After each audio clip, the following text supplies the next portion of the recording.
Hi, my name's Jeremy Kirk. I'm executive editor with Information Security Media Group. I'm speaking today with Andrei Barysevich, who's director of Advanced Collection with Recorded Future. Andrei, thank you very much for joining us. Thanks for inviting me. So Recorded Future does some really in-depth study of the dark web. What are some of the trends that you're seeing right now amongst cyber criminals? Well, what we're seeing right now is that a lot of criminals actually shift into a very simple but yet very effective attack vectors. So one of the things we observed for the past, I would say, year maybe, is an increase of attacks on RDPs and routers. And you might have seen one of our latest research where a seemingly inefficient, very kind of like novice player in the underground was able to steal very sensitive documents from US Air Force captain. So that was just one example. Literally a few weeks ago, a Russian company announced that one of the Russian banks lost almost $1 million exactly through the same attack vector. So that's probably one of the most damaging and impactful changes we've seen in the past year. However, there are more.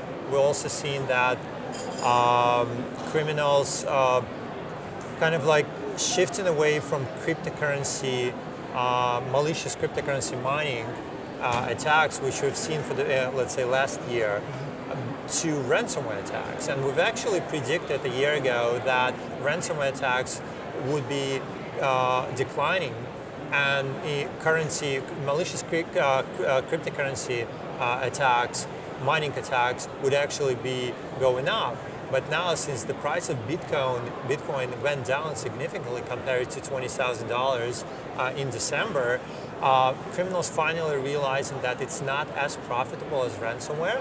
So I think that this is the next trend we'll see in the next, I would say, 6 months.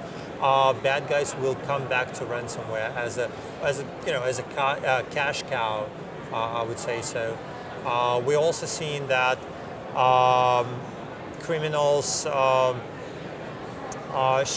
shifting towards more targeted attacks. So for pretty much for the last 20 years, all of the attacks were kind of like widespread. It was very rare to see attackers going after a specific victim.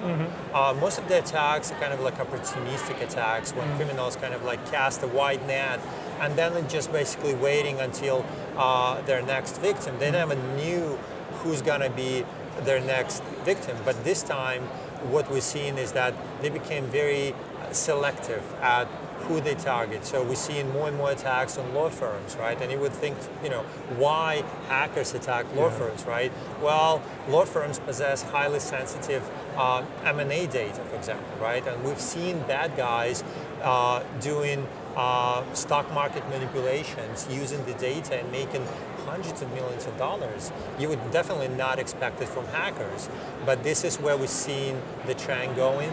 And this is what your company specializes in, is giving companies a heads up when you see that sort of activity on the dark web. Exactly. So what do you, when companies get that information, get that intelligence, what's the next action for them, and how does that give them a leg up? Well, it all depends on the specific data we pass to them. In some cases, we actually engage law enforcement and we work with potential victims together to gather as much as possible intelligence on an attacker to help law enforcement arrest him or her and bring to justice.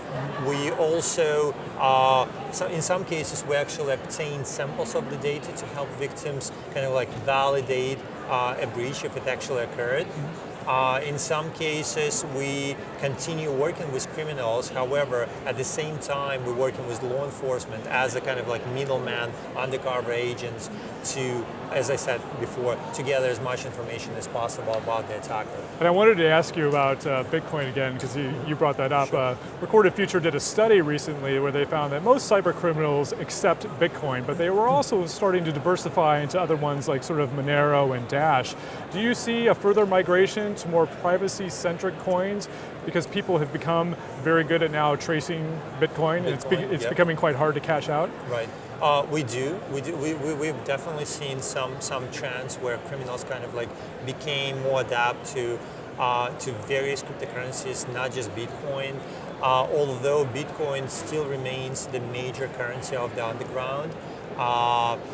And I would say that for the most part, the shift didn't happen fully yet because the price of Bitcoin went down and the processing speed is very fast right now. Although if we see more activity on the Bitcoin network, like we've seen in December, the shift will probably happen much quicker. And is that going to be harder for investigators if they go to more privacy sector coins? Most definitely. If criminals shift to, let's say, Dash or Zcash or Monero, right? There's almost no chance that investigators will be able to trace the flow of transactions. Thank you very much for joining us, Andrei. I appreciate it. Thank you. I've been speaking with Andrei Barysevich, Director of Events Collection for Recorded Future. For Information Security Media Group, I'm Jeremy Kirk.